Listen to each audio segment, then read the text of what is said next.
All right, welcome back to another episode of No Set Path. I'm your host, Drew English. I don't know about you out there, but winter is really hard for me. It's just past 5 o'clock right now. It's pitch black outside. It's been like that for a minute. It's raining. It's gross. At least it's not snowing, I guess. But winter is my dark time. If that's you listening out there, just know that I am here in solidarity with you. We will get through it. It is not easy, but it will happen. Spring will come again. But man, it sucks. In other news, we're going to do another solo episode today, similar to what I did last week, where I'm going to read down and unpack some themes in last week's newsletter. People seem to really get something out of that, so we're going to do it again, and we'll just keep it going. If you're interested or you like what you hear, come on by the Substack, check it out, subscribe. It's thedrewenglish.substack.com. Last week's issue was called Working Until You Die and Other Lies We Tell Ourselves. It's on the difference between working because you want to and working because you have to. All right, let's get into it. I keep seeing them everywhere. At the supermarket, behind the counter at the hardware store, people well past retirement age still grinding it out just to put food on the table. I don't know their stories. Maybe they love what they do. Maybe they're staying busy by choice. But that doesn't really change the thought that runs through my head every single time. I don't want that to be me. And if you're honest with yourself, you probably don't want that to be you either. All right, look, I'm not making a judgment call on anybody's circumstance or if somebody wants to work to keep themselves busy. Like that's not what I'm saying. All I'm saying is that when I see someone that's 65, 70, 75 years old, just kind of working day to day to earn a paycheck, I know that that's not what I want. When I am of that age, I want my life to look a lot different. And I think most people do. You know, most people in their 20s, 30s, 40s that are in our generation, we want our golden years, to use a phrase, to look quite a bit different. Moving on. The romantic trap. There's a certain flavor of creative advice that romanticizes the struggle, the just figure it out mentality, the identity built around being scrappy, hustling, and staying in perpetual motion without ever asking where it's all actually leading. Trusting the journey matters. Starting from zero can be powerful. But there's a massive difference between trusting the journey and having no destination at all.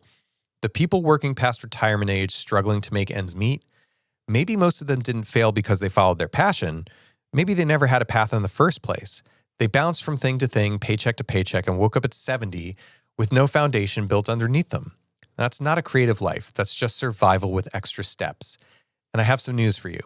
If you're currently saying yes to everything, chasing every gig, never filtering opportunities through a longer lens, you're on the same track. You just can't see it. First off, hustle culture, romanticizing the struggle, I think that's bullshit. I think hustle culture is toxic. I think everybody deserves to have a balanced life. They have some peace. Yes, working hard is important, but living life is important too.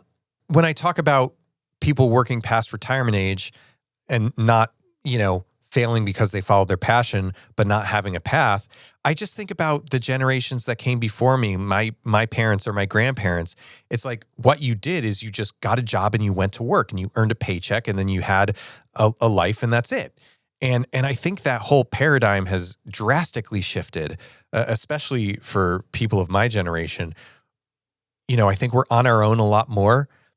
The whole sentiment is a lot different than it used to be. People want to build something that they have ownership over, that they can kind of write their own ticket, so to speak, and live the life they want to live in the way they want to live it. I've been in a complacent place in the past. I've just kind of gone with the flow.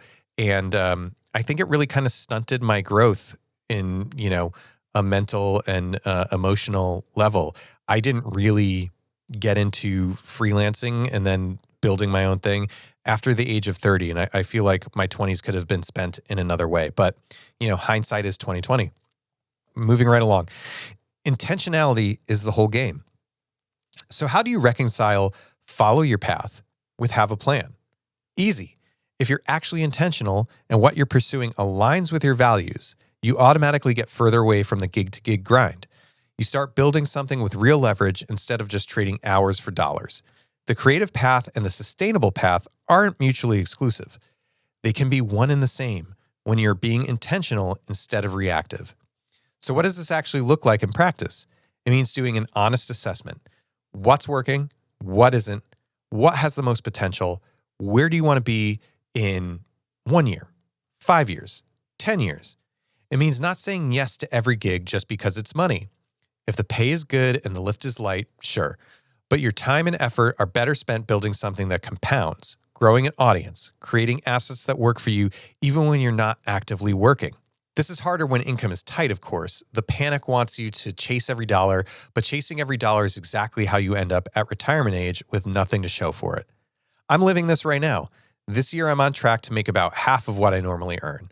The temptation to say yes to everything is real, but I know that's the trap. So I'm saying no to more of what doesn't move the needle, and I'm focused on building the things that compound instead of just surviving. Okay, so a couple things. It's really hard for me to put out publicly that this year, revenue-wise, has not been great.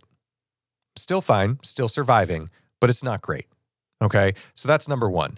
I'm happy to share that publicly because at least when I sent out the email and posted it on Substack, the genuine reactions I got back means that that sentiment is speaking to people. And I think people are struggling in general. Number two, I am a firm believer, especially now where I sit, that the more you focus on being intentional and doing something that you value internally, the more you will get in return. Part of the reason it wasn't great is because I'm working to get off the gig to gig grind. So it wasn't just I had no work. No, I did have work. And yes, I could have hustled for more opportunity, but also it would be in detriment to pursuing other goals and building other assets for myself that down the road will pay more dividends other than, hey, I need a paycheck. It is definitely evident that there is a shift happening on my end. And so what I put out in the newsletter is exactly how I view this, right? Doing the assessment is important. What in your life professionally is working? What's not? And what has the most potential? And where do you want to be in the next 1, 5, or 10 years? All that's super valid. What's working is me running this studio, building an audience, putting out this podcast and newsletter. There is a little bit of a groundswell happening with what I'm creating with no set path. What's not working is hustling gig to gig and losing a lot of time and gaining a lot of stress rather, when that could be spent doing other more productive things. What has the most potential is certainly me building something of my own. And where do I see myself in a year or a few down the road is having a foundation, some sort of asset that is helping people, providing value, generating revenue that is predictable, that I can lean on and leverage into something else. Now, there are jobs that come through the door. We're talking cinematography work that I absolutely have to say yes to because the lift relative to the paycheck, it's a no-brainer. Go shoot for a day, make X amount of thousands of dollars. Like, yes, we're going to go do that. That's fine. But I've started saying no to probably like 35, 40% of the whatever gigs that come into my inbox. It's just because it's not going to move the needle the way it needs to move. The real goal, next section. Let's get clear on what you're actually working toward. This isn't about quote unquote retirement in the traditional sense. Most creatives I know have no intention of slowing down. The real goal looks something like this. At 65, 70, you're debt free. You've built assets and leverage where you don't have to worry about making money week to week. You're not filthy rich. Maybe you never wanted that, but your leveraged assets are paying you while you sleep. And you're still creating, still building, still in the game. The difference? You keep going because you want to, not because you have to. And that's the whole thing right there. The distinction isn't between working and not working. It's between choice and necessity. Okay, so I think the best way to unpack this one is to give you an example. When I started my media company back in 2016, which is still the company I have now, by the way, it's still the engine for everything. I had this kind of pipe dream vision and I was just focused on like video and film production, nothing outside of that. I had this vision where it's like, oh, I'll build up the commercial corporate brand side of production, and then that money can kind of come in and that side of things can run itself, and I can take, the profits from that and roll it into the creative development side of things and make my own passion projects and also develop things for other people that I believe in. And that's very lofty, right? That's hard to make happen. But I think the intention was pure and there. And I think that example really speaks to this section specifically, where the goal is to set yourself up so that when you are 60, 65, 70, whatever age you identify as the age you want to quote unquote slow down, you're not effectively slowing down in the sense of sitting on your ass and doing nothing all day. You're just taking time to consider what you want to make next. And you have more room and more breadth to create the things that you want to keep making. And you don't have to worry about where that next paycheck is coming. And you know you have something that kind of runs itself. I know I'm getting a little repetitive here, but it's still something I believe in so strongly, that this is something that people can create for themselves. And it's something that I'm working to create for myself right now as you're listening to this. So wherever you are right now, if you're younger and reading this, you have the luxury of time. Put things into action now, and the compound effects will be massive. Start looking at opportunities through a longer lens today, and your 60-year-old self will thank you. If you're mid-career and suddenly feeling the squeeze, well, there's no time like the present to stop and make a pivot. Assess what's working, cut what isn't, and start building leverage instead of just trading hours. We live in a strange and remarkable time. Even with everything feeling chaotic and uncertain, you have more agency over how you build your life than any previous generation. Tools are cheaper. Distribution is free. You can build leverage in ways that didn't exist 20 years ago. It's never too late to stop, assess, and pivot. Okay, I've written about leverage and assets in previous newsletters. You can find them on the Substack, where I call out tools being cheap, distribution being free, through the lens of like filmmaking or video, for example, tools being your iPhone or your smartphone in your pocket that can shoot incredibly great video without much fuss. Distribution being free, I'm talking about YouTube or any number of social channels where you can literally record something on your phone, post it in 10, 15 minutes, and have access to an audience of people that you don't know. Stuff like that didn't exist even 10 years ago, really, not in the way it exists now. The world is weird, especially recording this at the end of 2025, going into 2026. I hesitate to use the phrase unprecedented times, but especially here in the US, shit's weird, okay? The times are tough for a lot of people for a lot of different reasons. But all that being said, we still have the ability to have more agency over how we live our lives. I really believe that. And you need to believe that too.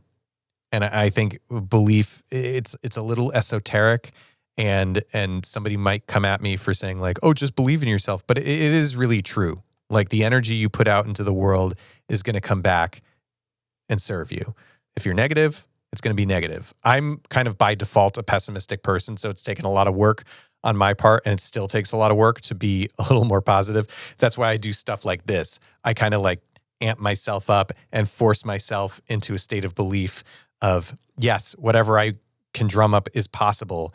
And here we are. I'm saying it to you. So hopefully you believe that too. So the one thing, if something here is resonating, here's what I want you to do. Not 5 things, one thing. Stop saying yes to everything and raise your prices. Now, that's it. That single shift will start getting you on the path to higher value and trading less time for money. I know what you're thinking, but I need the work. I can't afford to say no.